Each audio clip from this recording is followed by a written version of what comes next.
اور پھر جب سارے طرق ذکر کر کے وہ اس میں، جب آپ کبھی مسلم شریف کھولیں، اس میں ہر حدیث میں ہا ہا بہت آ رہا ہے، ہا ہا ہا، تو کئی سندوں کو جمع کر لیتے ہیں۔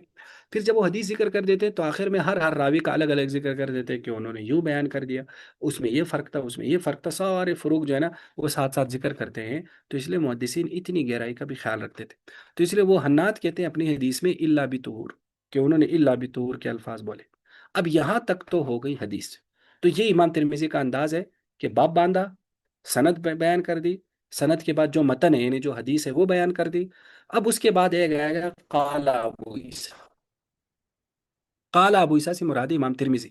اب امام ترمذی کا اپنا تبصرہ اب آئے گا، اب امام ترمذی اس تبصرے میں مختلف قسم کی باتیں کریں گے، جیسے ہم نے امام ترمذی کے اس منہج اور خصوصیات میں پڑھی۔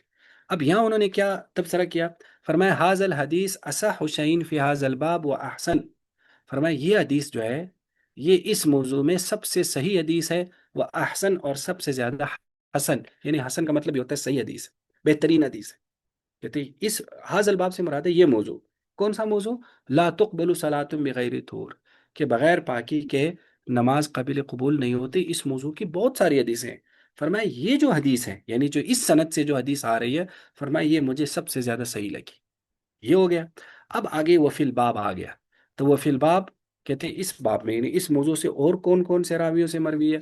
تو کہتے ہیں ان ابی الملی ان ابی، ایک حدیث، وہ ابی ہریرہ حضرت ابو ہریرہ کی کوئی حدیث ہے، وہ انس حضرت انس کی ہے، گویا کہ تین حدیثیں اور بھی ہیں، لیکن کہتے ہیں مجھے یہ جو میں نے اپنے متن میں ذکر کر دی وہ جو مین حدیث ہے، کہتے ہیں وہ مجھے سب سے زیادہ صحیح لگی، اس لیے میں نے اس کو کیا کر دیا، ذکر کر دیا۔ اب ابو الملی کا ذکر ادھر آ گیا، تو ابو الملی کا تعارف ساتھ کرا رہے کہ ابو الملی بن اسامہ اسمہ عامر، کہ ابو الملی بن اسامہ جو ہے نا ان کا نام عامر ہے، وہ یقال کہا جاتا ہے زید بن اسامہ بن عمیر الحزلی، بعض لوگوں نے اس کا نام زید بھی بولا ہے، اس کے زید بن اسامہ بن عمیر الحزلی۔ تو اس طرح سے ان کا تبصرہ جو ہے نا وہ بھی گویا کہ کیا ہو گیا، پورا ہو گیا۔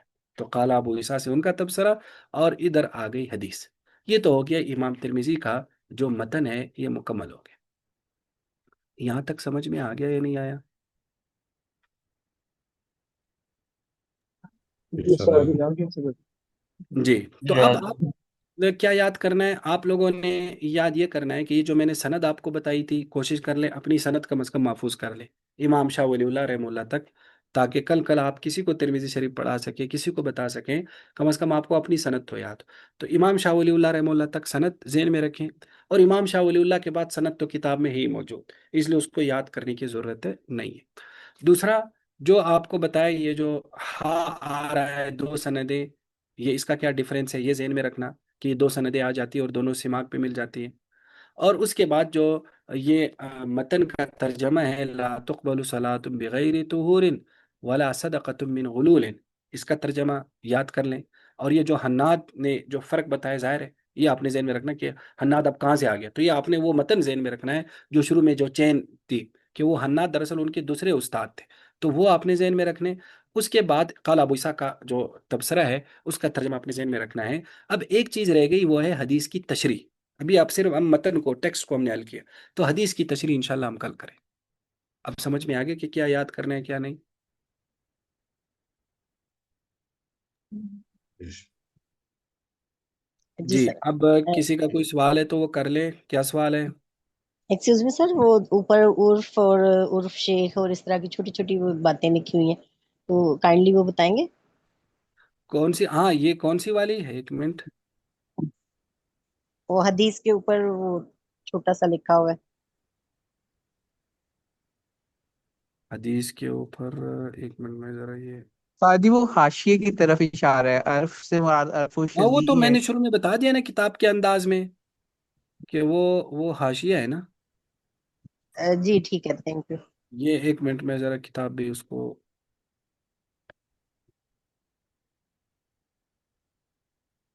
دیکھو یہ جو ہے نا، یہ اوپر جو چھوٹی چھوٹی چیزیں ہیں نا، اس کا نام، اس کو یوں سمجھ لو، ہماری ہماری اس کتابوں کی اصطلاح میں اس کو کہتے ہیں بین السطور، بین السطور، ٹھیک ہے۔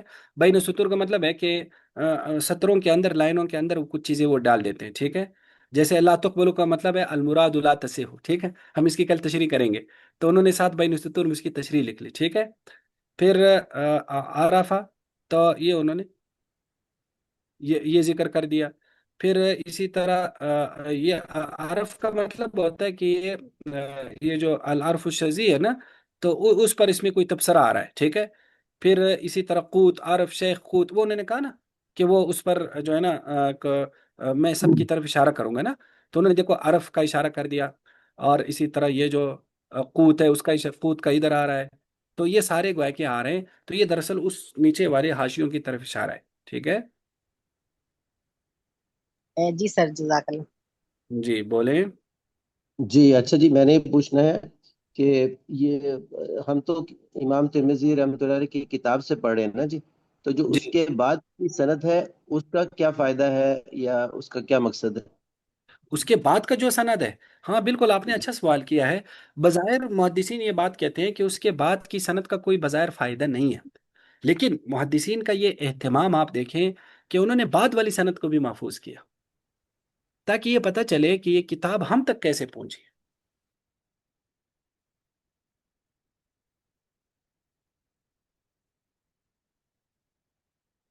اچھا. تو ایکسکیوز می سر، جب ہم یہ اگر سند بیان کریں تو ہم کہیں گے کہ ہم نے آپ سے پڑھی، آپ کا نام لکھیں گے، پھر آپ کے استاد کا، پھر آگے آگے ایسے جائے گا.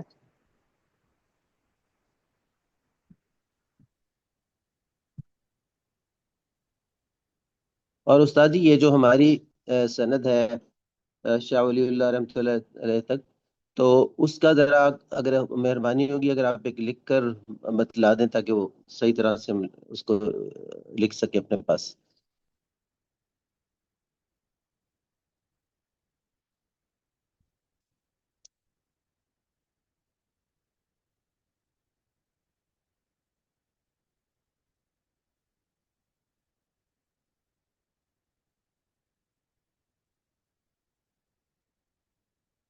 جو سند یہ ہے. میں نے بتایا بعد والوں نے کیوں محفوظ کیے. جی، تو بعد والوں نے اس کو بس محفوظ کر دیا تاکہ وہ ٹرین ٹوٹے نہ. جو ٹرین چلی آ رہی تھی متقدمین سے، اس کو اسی طرح سے محفوظ کر رکھا ہے، ٹھیک ہے. ٹھیک ہے جی، تو اس کو اگر ذرا لکھی ہوئی شکل میں اگر شیئر کر دیا جائے تو ذرا بہت فائدہ ہوگا انشاءاللہ. ہاں ٹھیک ہے، میں اس کو اس میں میسج میں ڈال دوں گا، ٹھیک ہے. بہت مہربانی، اللہ جزائے خیر. جی. اور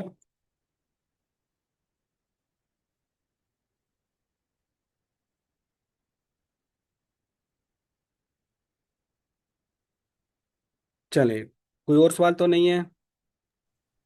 جی سر، میں یہ کہہ رہی تھی کہ جب ہم چین بیان کریں گے تو اس میں ہم کیونکہ آپ سے پڑھ رہے ہیں تو ہمارے استاد آپ ہیں، پھر آپ کے استاد، پھر آگے آگے جن سے پڑھتے گئے، اس طرح سے یہ چین حضرت شاہ ولی اللہ تک جائے گی.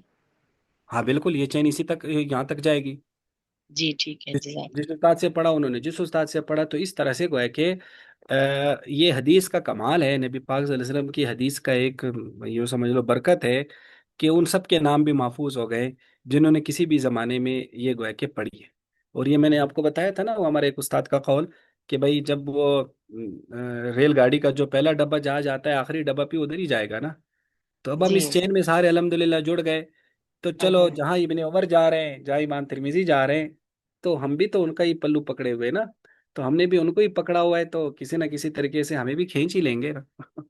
تو اس لیے انشاءاللہ. اس کی یہ حدیث پڑھنے کی یہی سب سے بڑی برکت ہے. یعنی خواہ آپ دیکھو حدیث کی تو باقی کتابیں بھی ہیں، لیکن اس میں اس طرح کی چینیں نہیں چلتی سوائے سیاسی تک. سیاسی میں بھی خاص طور پر بخاری اور ترمذی میں